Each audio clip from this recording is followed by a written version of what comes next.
Good morning. Happy Friday. Good morning. Oh my God, I'm trying to trick myself into thinking that it's warmer outside. I don't want to hear it. No, I want to hear about you. I saw Yep. pictures of the Panhandle with like 8 inches of snow. What the hell? Yeah, it's still here. Oh my gosh. Yeah, no, it shut down our school, our roads, everything shut down. Trying to reopen today. Let me see if I can get you a video. Um, this is my backyard. Oh my goodness. Yeah. So, So and I've then got, I've got no right to complain about 44 degrees. no, like 29. And then in the meantime, my cell phone got the black screen of death. And so I have no phone because they couldn't deliver my phone. I could probably go to the store today, but it's supposed to arrive today. So there's really no point. So it's been great. Wow. Things we're not expecting, right? We don't No, expect snow in Florida, so we don't have snow plows. We don't have any of those things. So, it's supposed to come back the 6th. We're getting it again, is the oh, rumor. really? Yeah, Oh, we're supposed to get it again. So we'll see. The problem is everything is melted and then frozen again, and now we're frozen again for the second time. So wow. it's a real icy. Yep, it's it's fun. Kids love it. Oh, yeah, kids have fun, but think about how hard it is for people that live like that all the time. Oh yeah, no, that's why I live in Florida. I thought You can't sell houses in the snow because you can't drive. we did. We went There under contract with our waterfront property during the snow. you go. Thought before it, but I mean, we went under contract at that time, during the snow, and so it's kind of funny. Mike just wrote in, only snow removal in Florida is warm weather. Yeah. Yeah, we Yeah. do have people riding around with snowplows, but the county right now is the city is being laughed at. Excuse me, my puppies are playing. Um, because they had workers on the back of trucks um throwing out salt. Oh gosh. Yes. And that's a whole other issue because they get salt in your car and that's a mess. Mm-hmm. Anyway, so we're going to talk about real estate today. And I've got two issues that we're going to talk about, maybe three. The Okay. first one, I'm going to share my screen, and I'm sure you've seen these. If not, you will see them coming soon. Um, let's just share screen one. It's in my inbox. Okay, guys, we've talked about this before. It's still happening. And every time a seminar comes out, people go to it, and then you start getting letters like this. My name is Ryan, and I'm an investor. I'm interested in your client's property. After running my numbers, I feel I can make a deal a win-win. The terms are listed below. I'm more than happy to hop on a three-way call with you and the sellers to explain the offer and any questions you may have.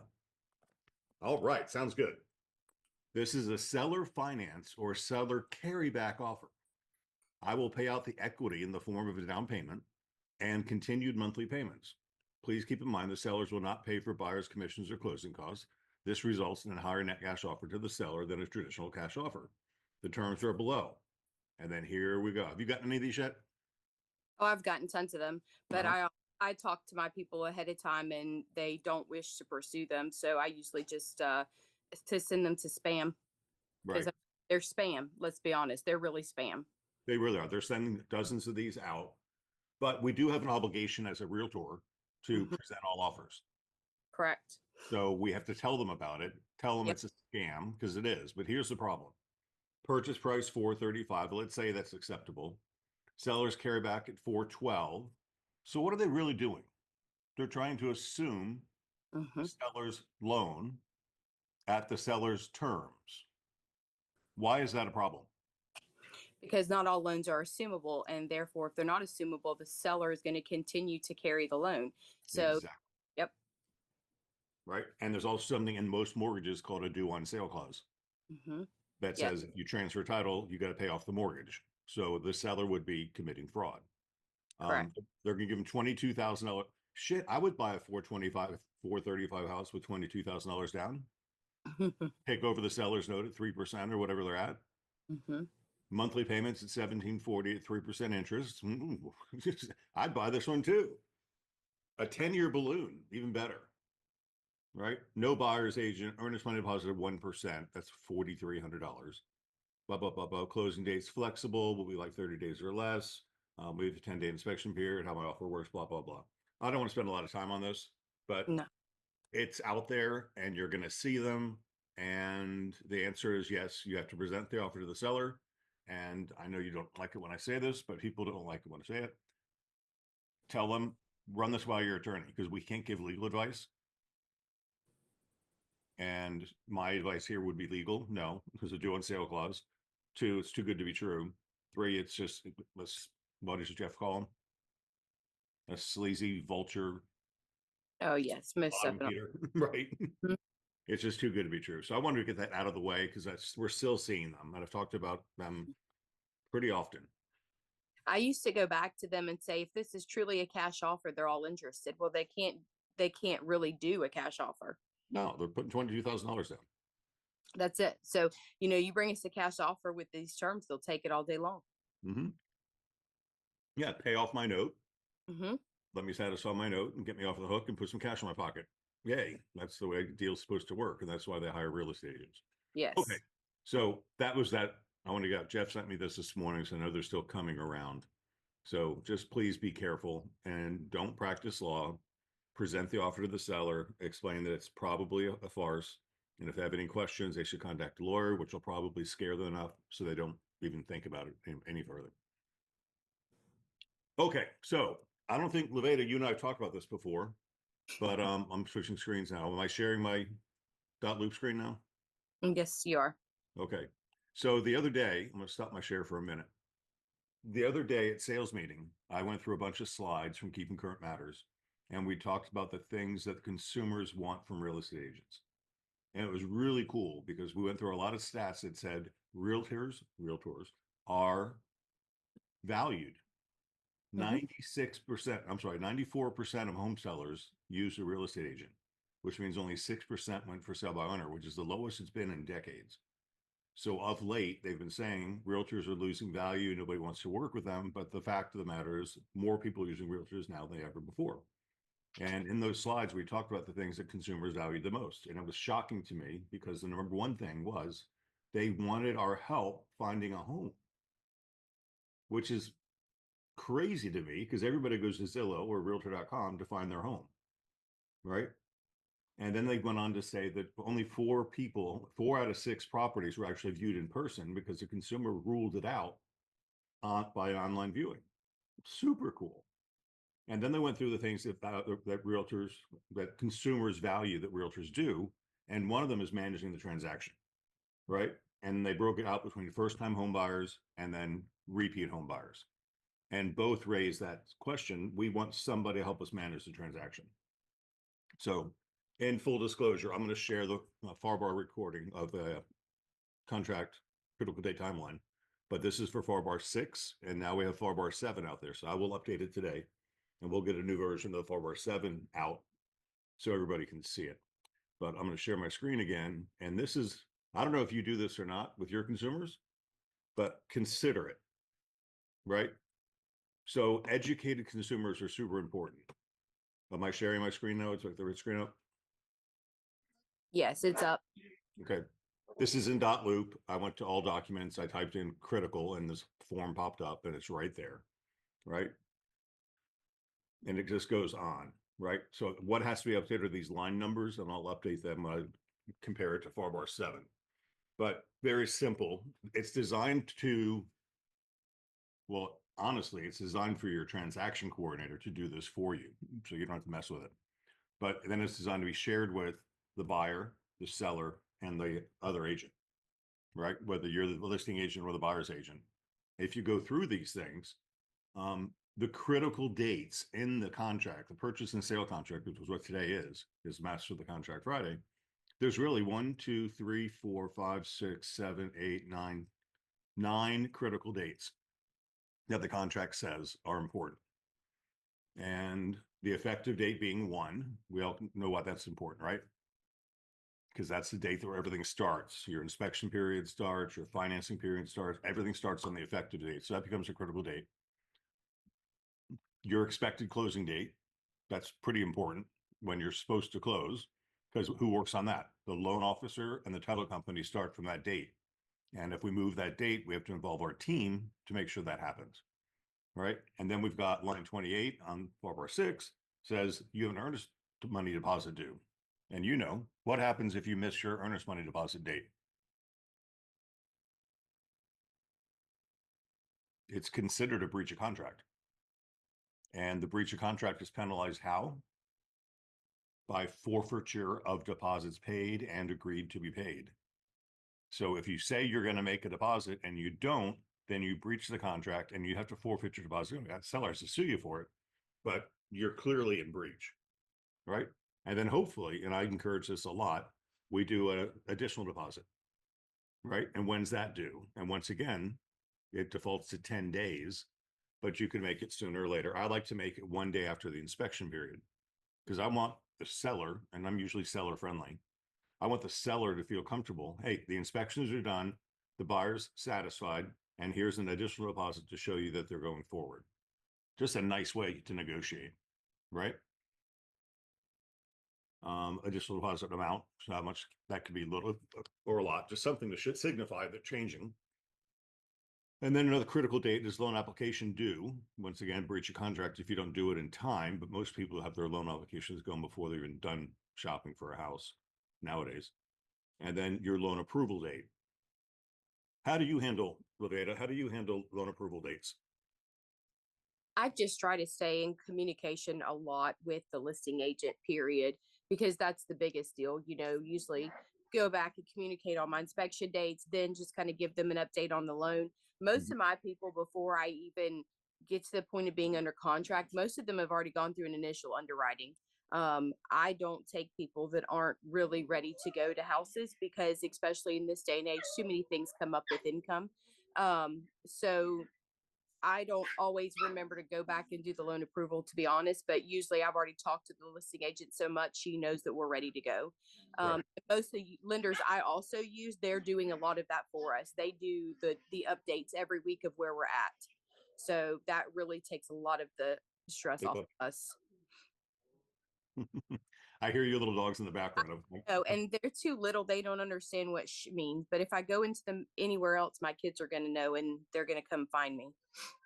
well, can you see my little puppy? Yes, he's not little though. She's 6 months old. I know she's big. We better when we came to Tampa. And she literally can put her head on top of the kitchen counter now and get whatever she wants. It's something.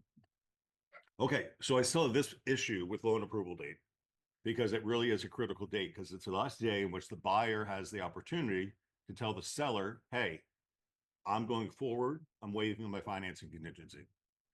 And if they don't, it's going to default and say, since I didn't cancel during my loan approval period, I'm by default going to extend and I'm going to waive my financing contingency. So that becomes a really, really important date under the new contract because a lot of us, Levada, have been in the business for a long time, and we used to have something called a requirement for a written loan commitment. That no longer exists in the contract. So your loan officer does not have to say, your buyer is approved and we're committed. This is a buyer attestation, would be the word, saying to the seller, I've got loan approval, I'm closing. And if I don't cancel during that period, I'm waiving my loan approval contingency. So that's a pretty important date. So I want you guys as agents to say, oh, that one's really important. So what do? You call the buyer and say, hey, your loan approval period is coming up. Are you feeling comfortable about going forward? Or do you want to cancel and get your deposit back? Tough discussion to have, but pretty important if you're going to actually serve the customer. And then we have the inspection period ending. That's a critical date too. I had a situation last week where I can't believe it. The guy missed his inspection period. The guy missed his loan approval period. And then 3 days before closing decides he's not going to close. So he had the opportunity to cancel during the inspection. He had the opportunity to cancel during loan approval. Didn't take either of those opportunities and get canceled. And he says, okay, keep my deposit. It's $5,000. And now he's shopping for another house. I mean, there are protections in the contract to help the people. But if you break it down to just this one simple section right here, oops, didn't mean to do that. Wow.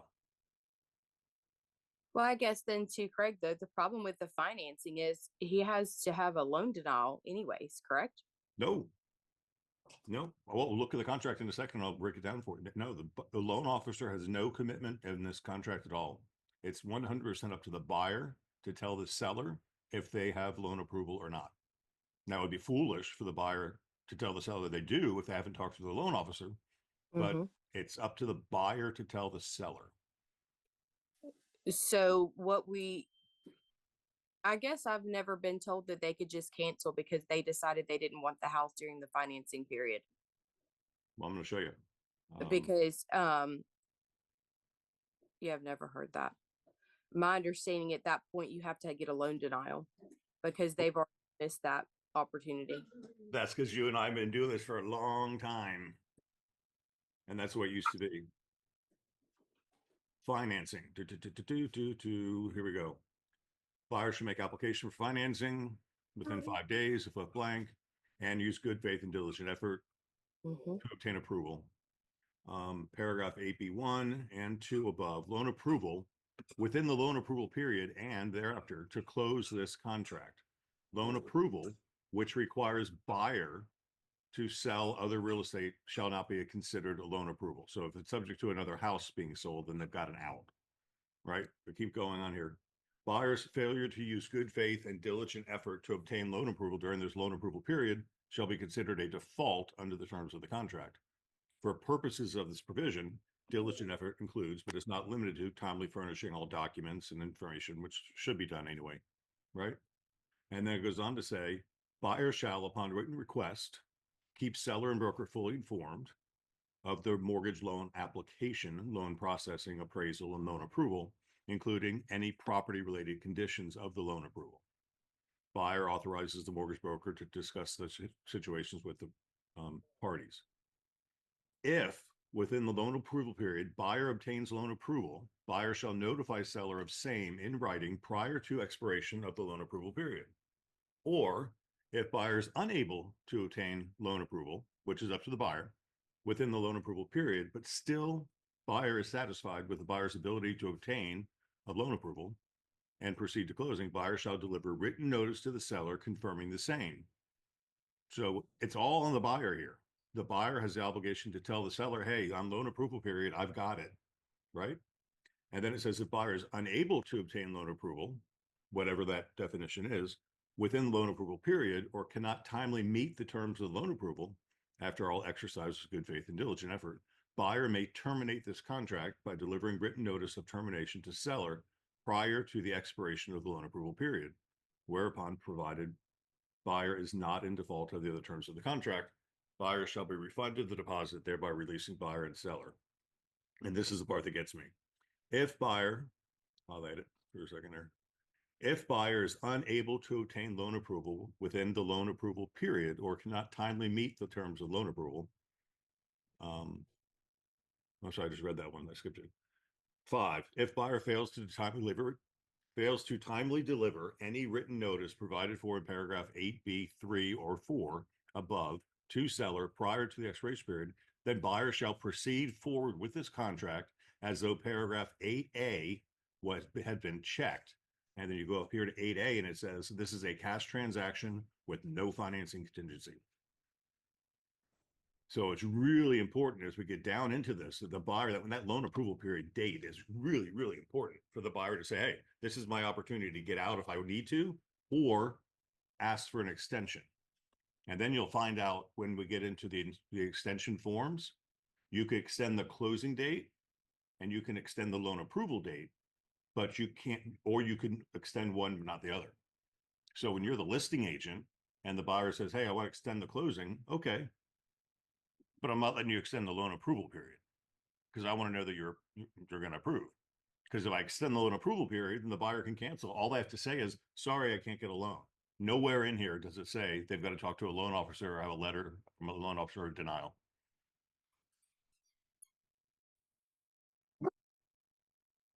Oh, really? And if they do cancel during loan approval, they get their money back. And if they don't, they waive their right to finance the contingency. And the contract will be construed as if it was a paragraph 8A. Check.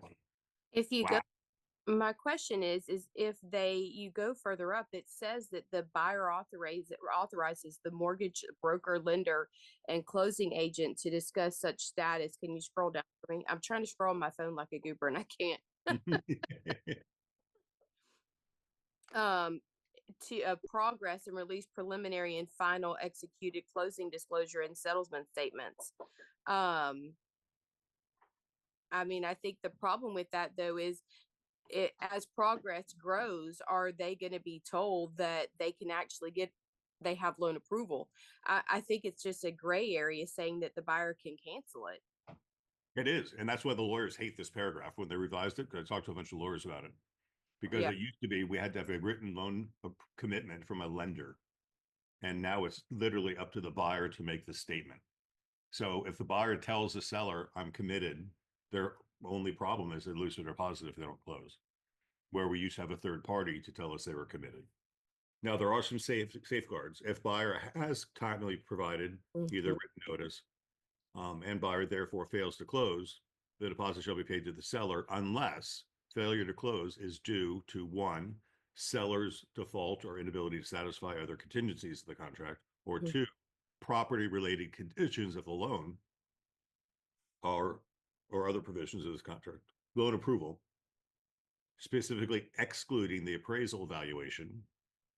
So you better be damn sure it's going to appraise before you waive your loan approval, have not been met. Such conditions are waived by other provisions of this contract, in which events the buyer shall be refunded the deposit, thereby releasing buyer and seller from all further obligations.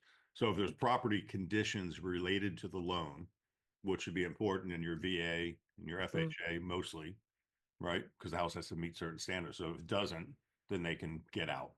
But other than Well, that, on a conventional loan, once you pass loan approval period, you've waived your financing and the contract is construed as if it was cash.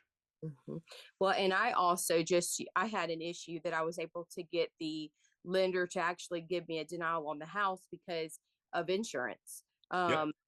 So, I mean, you just have to be smart about it and just have a good working relationship with the lenders you work with. That's a really big deal.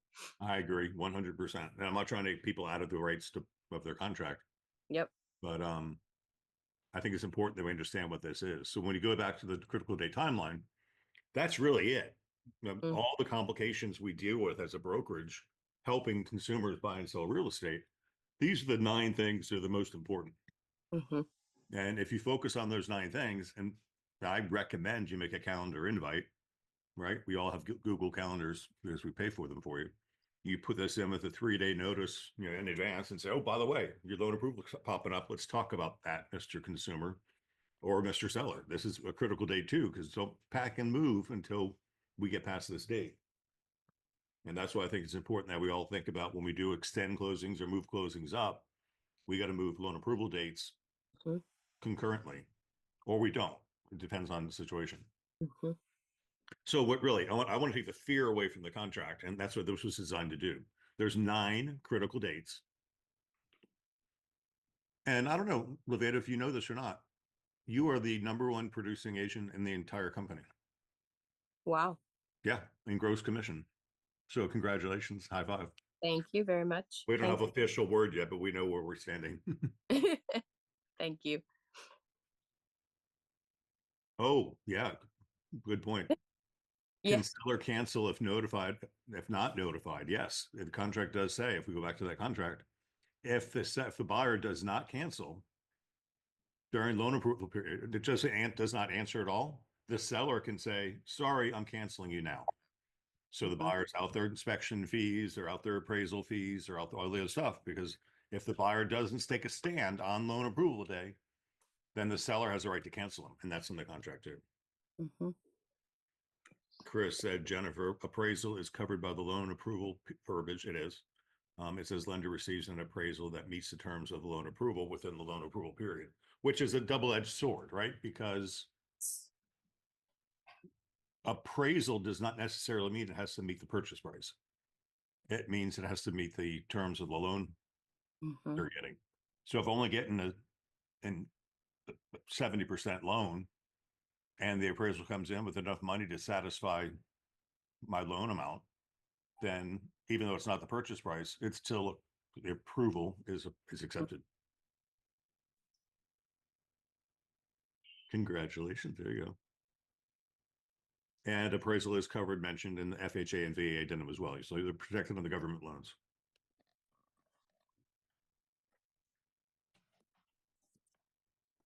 Cool. All right. So these 9 things become really important. And it's, I think, our job as good agents to monitor these critical dates. But then in addition to that, there are obligations that buyers and sellers have, right? And I like to point this out because in the absence of um, communication, sometimes things get overlooked. So if we actually take the time to fill out this form, which takes about 8 minutes, because all you have to do is go to line 112 and see where this is. And I'll fix that today. So seller and buyer obligations. Loan approval. Buyer is to notify seller within loan approval period or declination, which defaults to 30 days. So we'd have to look up the contract and see how many days it really is, because when you're writing the offer, you might modify that number. But that's pretty simple. So you go to line 112, we figure that out. Title evidence. Ooh, interesting.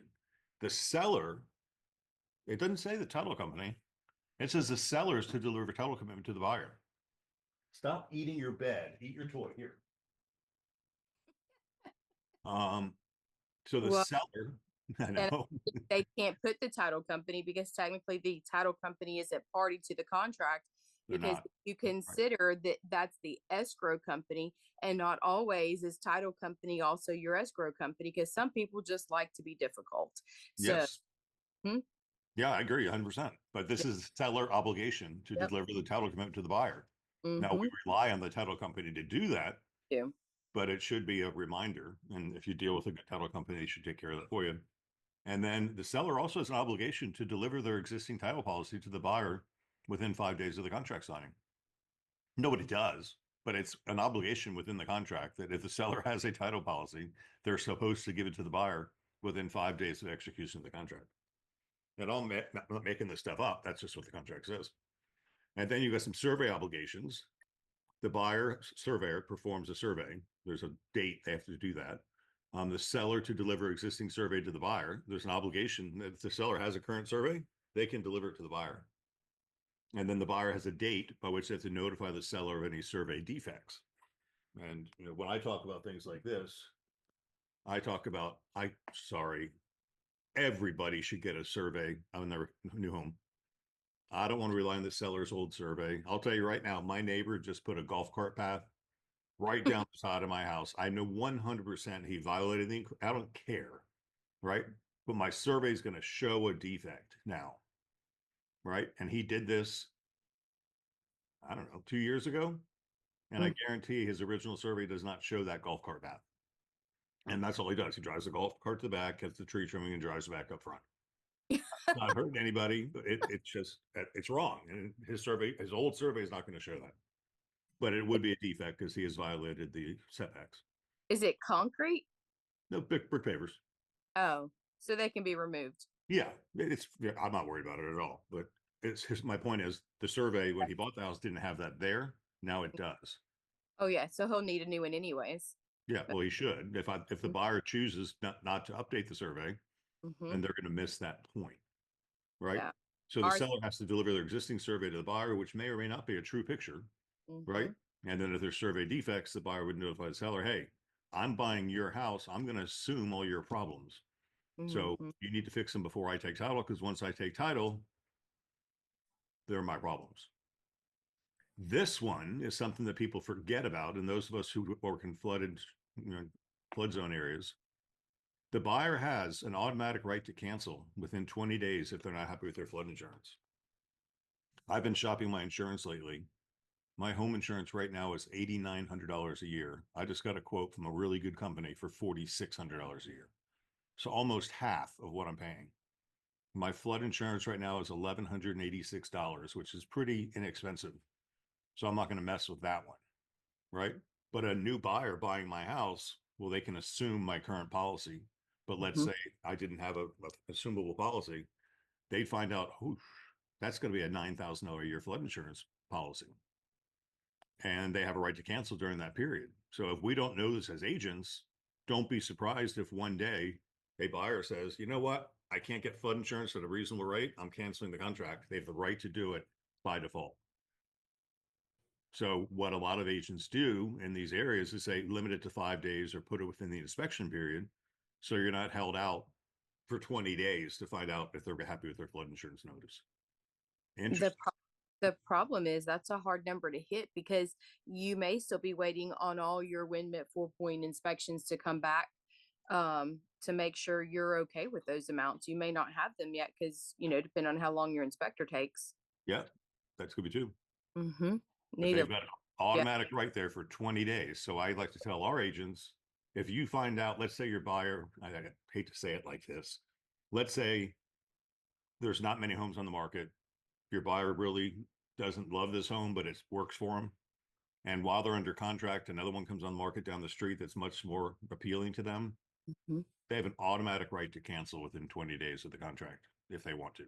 Mm-hmm. So it's nice to have that weapon in my pocket if I want to use it, but Mm-hmm. also understand it can be used against you. Most definitely. Yeah. And most the right to cancel because it literally takes the far bar and you can cancel it if you decide you don't like the paint. Yep. So you can cancel during your inspection period for any reason, but if Yep. you're in a flood zone, you got a whole nother excuse if you want it. Yep. And knowledge is power. I'm gonna go faster here, just finish it up. Home inspection, buyer inspector has say 15 days if left blank, which I think is too long. Mm-hmm. Seller either makes the repairs, depending on which contract you're using. And if the seller is unable to make the repairs, then the escrow. This is a regular contract. This is FAR 6, not FAR 6 as is. So as is, just as there's a home inspection period. That's it. WDO, same thing. Buyer's inspector does the WDO. Seller has to provide repairs. And that's important. If you're going to use a regular contract, remember, buyer does the inspection. Buyer has to report to seller the defects. Seller has to get estimates for the defects. And then the contract speaks to the repair limits for those defects. And if the defects are more expensive than the limit, then either party can cancel or either party can pay the difference. So the buyer can't just say, well, sorry, I had a $500 limit on termites. It's going to cost $6,000. Seller says, that's okay. I'll pay the $6,000. Can't cancel now.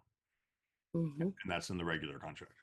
And then permits, same thing. You wood destroying organism permits and home inspections are the 3 inspections you can do. The rights and obligations. Paid at closing. This is just a note for us because we really like to pay you at closing, right? And just put it straight into your bank account. It's perfect. So if you tell us up front what it is, we can verify the information and get you paid. So that's a reminder for you. And then, of course, you have a walkthrough inspection, which is no later than the day of closing or the day before. So there's other dates. And then I think it's important to point these out as well. There are potential closing delays. Up to 7 days due to the CFPB, right? Yeah, the closing disclosure has to be out and received by the buyer at least 3 days before closing. If not, can be extended up to 7 days. So if your loan officer is not getting out their closing disclosure in time, you've got an automatic extension, which screws up people's lives, right? Because they're moving, they're starting school, their movers are coming, all that other stuff. This is important for the last couple months here, up to 7 days after force majeure, but no more than 30 days past the closing date. So if there's a hurricane, for example, you can have an automatic extension, but not more than 30 days. And if you have permit issues and they're not done, you get up to 10 days to get permits filled, and that's for a regular contract, not an as is. And then this was a really interesting one that most people don't pay any attention to at all. It says up to 5 days if seller fails to deliver timely title commitment to buyer. So they have an automatic right. If the seller doesn't deliver the title commitment to the buyer within the title commitment delivery date, the buyer can extend. Oh, my heater just kicked on. It smells horrible. There's an automatic 5-day extension to closing. So when you're a good agent and you know those little details about the contract, and let's say the seller's being a jerk, and you say, oh, excuse me, Mr. Seller, you didn't deliver the title commitment in a timely manner. So we're going to extend closing a couple days. And they can't say no because it's in the contract. So that's your secret ninja fighting tools to understand our contracts. And I will update this to FAR 7 today so we can see where we're going. Kind of fun, right? It is fun. That's why agents like working with us, because we know our stuff. So it's super cool. It makes a big difference. It makes a big difference. And I don't want to pick on the less fortunate agents out there, but there are a lot of them. And I don't want you to use your powers against good, right? Jedi's They don't go around hurting people. We want to help them understand. But So we're we and then we recruit them. yeah, exactly. I'm already working on one right now because she didn't know about Addendum GG. Had one of her other people that work at a brokerage who's a top producer call me, and she's like, we don't use that. We put compensation on the contract. And I said, well, sounds like you probably need to go listen to Joanna Watkins' video on YouTube that clearly states you don't use that. And now the girl's talking about coming to us. There you go. Like, you've helped me more in 2 hours than anyone's helped me in the last 3 months being at this brokerage. Yeah. So, Wow. yep. Good news. Okay, we're a little bit over time, but happy Friday, Master the Contract Friday. I hope it warms up a little bit for the rest of the state. It warms up here too. I'm supposed to have a boat tour at noon today, and I'm pretty sure I'm going to try to cancel it. So, Kalani, I'll be calling you shortly. Other than that, happy Friday. Thank you. Bye, everybody. Thanks, guys.